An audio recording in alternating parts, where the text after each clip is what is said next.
ভারত সরকারের দেওয়া একটা তথ্য বলছি, মাত্র মাস গেলে 7,000 টাকা পশ্চিমবাংলার কৃষকরা ইনকাম করে। ভাবতে পেরেছেন? পশ্চিমবাংলায় প্রায় 50% অধিক মানুষ কৃষিকাজের সাথে সরাসরি যুক্ত, আর 70% মানুষ ইনডাইরেক্টলি কৃষিকাজের সাথে যুক্ত। তাদের মাস গেলে ইনকাম মাত্র কত? 7,000-এর নিচে। কেন এটা বাড়া উচিত? এই বলে বারবার আমি বিধানসভার মধ্যে প্রশ্ন করেছি। ওই প্রশ্ন শুধু রাজ্যের বিধানসভায় সীমাবদ্ধ রাখতে চাইছি না, ওই প্রশ্ন দেশের আইনসভার মধ্যে আমি আনতে চাইছি। সেই জন্য আমরা আমাদের মধ্য থেকে তাপস ব্যানার্জিকে পার্লামেন্টে পাঠিয়ে কৃষকদের হয়ে বলিষ্ঠ কণ্ঠে বলার জন্য, এই দানবীয় যে বিল সেটাকে প্রত্যাহারের জন্য একা হলেও বলিষ্ঠ কণ্ঠে যাতে বলতে পারে, তার জন্য আপনাদের কাছে আমরা চাইছি তাপস ব্যানার্জির হাতকে শক্ত করুন। আগামী জুন মাসের 1 তারিখে খামচিহ্নে ভোট দিয়ে তাপস বাবুকে পার্লামেন্টে পাঠান। কৃষকদের হয়ে আওয়াজ তুলবে, শ্রমজীবী মানুষের কথা বলবে, সরকারি কর্মচারীদের ডিএ বৃদ্ধির কথা বলবে, সাথে সাথে আমরা যারা ডে লেবার আমাদেরও মিনিমাম ওয়েজটা যাতে বৃদ্ধি পায় তার হয়েও আওয়াজ তুলবে। হবে তো নাকি ভাই? আপনারা অবাক হবেন। মেঘালয়ে চলে যান, মাস গেলে কৃষকরা 29 থেকে 30,000 টাকা ইনকাম করে।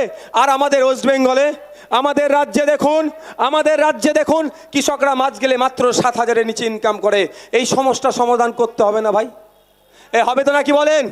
তো এর জন্য বলার লোক থাকে তো, দরকার তো। পশ্চিমবাংলার বিধানসভাতে 294টা সিট আছে, একজন মারা গিয়েছেন, ওই সিটে উপনির্বাচন এখনো হয়নি মানিকতলাতে। জানি না কোন লক্ষ্যে মানিকতলাতে এখনো উপনির্বাচন হচ্ছে না। বাকি 293টা আছে। বাকি 293-এর মধ্যে একটা সংযুক্ত মোর্চা তথা আইএসএফের পক্ষ থেকে আছে, বাকিটা বিজেমূল আছে। এই এক বান্দাই কিন্তু বাকি 292-এর ওপরে ভারী পড়ে যাচ্ছে। আপনাদের দোয়া আশীর্বাদ সমর্থন আছে বলে আমরা যদি পার্লামেন্টে পাঠাতে পারি, আমাদের মধ্যে থেকে 543-এর মধ্যে 1 টাকা যদি আমরা পাঠাতে পারি, এই একটাই কিন্তু শাসকের ঘুমকে কেড়ে নেবে, মানুষের হয়ে কথা বলবে। আপনারা ভাবুন, কেন আমরা পার্লামেন্টে পাঠাচ্ছি? আমার বিরুদ্ধে কোনো বিল পাস হলে তার বিরোধিতা করা, আমার পক্ষে কোনো বিল আসলে আরও ভালোভাবে যদি আমার পক্ষে অর্থাৎ জনগণের পক্ষে আসে তার জন্য গাইড করা। আর একটা কি, এমন ইউনিক বুদ্ধি শাসকের নাই, মানুষের থাকতে পারে। এডুকেশন হ্যাজ নো এন্ড, শিক্ষার শেষ নাই, শাসকের নাই, কিন্তু আমাদের কাছে আছে। আমরা পার্লামেন্টের মধ্যে গিয়ে কী করবো? শাসক যেই থাকুক না কেন তাকে আমরা তাপসদার মাধ্যমে বলবো এই এই এই এই জিনিসগুলো করুন, বাংলা সহ দেশের মানুষ আর্থসামাজিকভাবে তারা এগিয়ে যাবে, বেকারত্বের সংখ্যা কমবে। আজকে সবকা সাথ সবকা বিকাশ বলে স্লোগান দিলেও এই স্বপন মজুমদারদের দলের লোকেরা, এই সুকান্ত মজুমদাররা সবকা সাথ সবকা বিকাশ বললেও দিনের শেষে আদানিদের সাথ দিচ্ছে, আম্বানিদের বিকাশ করছে, এদেরই সাথ দিচ্ছে, এদেরই বিকাশ হচ্ছে। আমার পাড়ার রাম কাকু, আমার পাড়ার সরস্বতী মা আমার 2014 সালের আগে যতটা না খারাপ অবস্থায় ছিল, এই অপদার্থ বিজেপি সরকারের আমলে এসে তার থেকেও খারাপ অবস্থায় চলে গিয়েছে। বেকারত্বের সংখ্যা বেড়ে যাচ্ছে। আমার পাশের বাড়ি রহিম চাচা, যা 2014 সালের আগে 2011 সালের আগে যতটা না খারাপ অবস্থায় ছিল, এই মুসলমানকে বাঁচানোর সরকার, এই হিন্দুকে বাঁচানোর সরকার এসে আরও ক্ষতি করছে। নিত্য প্রয়োজনীয় জিনিসের অবস্থা কোথায়? দাম আকাশ ছোঁয়া যাচ্ছে। দুটো সরকার শুধু নাটক করতে ব্যস্ত হয়ে গিয়েছে। আমার তো মনে হয় এই দুটো সরকারের যারা চিফ আছে তাদেরকে সার্কাসের একটা করে এই লাঠি ধরিয়ে দিয়ে ছেড়ে দেওয়া দরকার। যান আপনারা সার্কাস করান। কি করছেন আপনারা? মাঝে মধ্যে একজনের চোট হয়ে যাচ্ছে, আর মাঝে একজন তো অসত্য কথা বলার জন্য টেন্ডার নিয়ে নিয়েছে। আপনাকে আমাকে হিন্দু মুসলমানের ভাগ করছে, কিন্তু যাদের চাকরি চুরি গিয়েছে, এই 26,000 চাকরি বাতিল হয়েছে, অনেকের মেধাযুক্ত আছে, তো তার কি জাত দেখতে যাবেন? ভাই তুমি হিন্দু না মুসলমান দেখতে যাবেন কেউ? কিন্তু অপদার্থ সরকার, কেন্দ্র সরকার, আপনার দিল্লির মুখ্যমন্ত্রী জেলে, ঝাড়খণ্ডের মুখ্যমন্ত্রী জেলে। আমি বলছি না আমাদের মুখ্যমন্ত্রীটাকে জেলে দাও, কিন্তু তাদের দুর্নীতি আর আমাদের রাজ্যের দুর্নীতি দেখুন আকাশ পাতাল তফাৎ।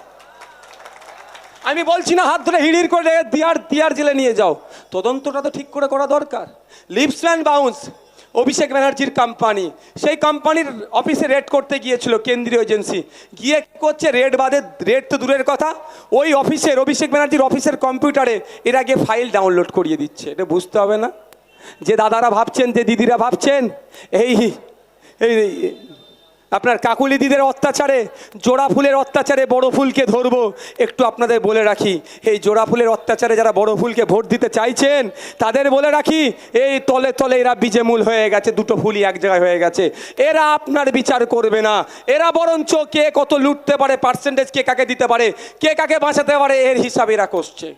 তার কারণ হচ্ছে লিপস্প্যান বাউন্স কোম্পানির কম্পিউটারের যে আধিকারিক, ওই কম্পিউটারে যারা ফাইল ডাউনলোড করলো সেই আধিকারির বিরুদ্ধে অমিত শাহজির দপ্তর কোনো অ্যাকশন নিয়েছে?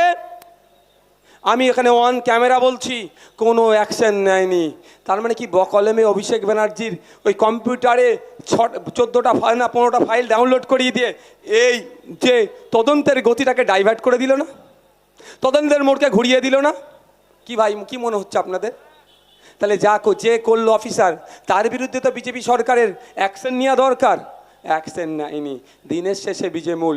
তাই যারা ভাবছেন এই তৃণমূলের তোলাবাজদের হাত থেকে, তৃণমূলের চাকরি চোরেদের হাত থেকে, এই বালুবাবু জেলে গিয়েছে এদের অন্যায়ের হাত থেকে, এই রেশন চুরির হাত থেকে, জলজমি জঙ্গল যে কেটে সাফ করে দিচ্ছে ওটাকে বাঁচাবার জন্য যে দুর্নীতি হয়েছে, মুখ্যমন্ত্রীর নিজের দপ্তর গ্রুপ দিয়ে টাকা নাকি চাকরি হয়েছে এই অভিযোগও আছে। এই সমস্ত হাত থেকে বাঁচার জন্য, এদের অত্যাচারের হাত থেকে বাঁচার জন্য মেয়েকে ছেলে সাজিয়ে নাকি না ছেলেকে মেয়ে সাজছে নাকি অরেশন নিয়ে জমি জায়গা বিক্রি করে দিচ্ছে, এর হাত থেকে বাঁচার জন্য বড় ফুলকে ভোট দিয়ে এদেরকে সায়স্তা করবেন। যারা ভাবছেন তাদেরকে বলবো আপনারা দিবা স্বপ্ন দেখছেন। কারণ 2021 সালে নির্বাচনের পরে আমি অস্বীকার করব না, সব থেকে বেশি যারা মার খেয়েছে তারা বিজেপির সমর্থক, আর দ্বিতীয় যারা মার খেয়েছে ছোট্ট দল হলো আমরা আইএসএফের সমর্থক। এখানে আমাদের হাসানুজ্জামান ভাই আছে, আমার হাসানুজ্জামান ভাইকে খুন করা হয়েছে, হত্যা করা হয়েছে, শহীদ করা হয়েছে, আমাদের কর্মীরা ক্ষতিগ্রস্ত হয়েছে। তাই মমতা ব্যানার্জির ডাকে শুভেন্দু অধিকারী গিয়ে চা খেলেও হাসানুজ্জামানের কথা ভাবি, হাসানুজ্জামানের পরিবারের কথা ভেবে আমরা চায়ের ডাকে সাড়া দিইনি। যারা ভাবছেন বিজেপিকে দিয়ে তৃণমূলকে সাইজ করব, জব্দ করব বিজেপিকে ভোট দিয়ে, তাদের একটা কথা বলি, বিজেপির কর্মীরাও কিন্তু এই ভোটের পরে অনেক হত্যা হয়েছে, কিন্তু শুভেন্দু বাবু কর্মীদের কথা একবারও ভাবলেন না। মমতা ব্যানার্জি ডেকেছেন চা খেতে, পুরাতন সম্পর্ক আবার মনে জেগে উঠেছে, দিদি ডেকেছে দাদা চুপ করে থাকতে পারে না, চলে গেলেন। আর এইখানে বিজেপির যারা ভোট দিল, যারা ভাবলো তৃণমূলকে জব্দ করবে, যে হাত দিয়ে জব্দ করবে ভাবলো, সে হাত দিয়ে চা খাচ্ছে। আমরা ছোট দল হতে পারি, আমাদের জনসমর্থন কম,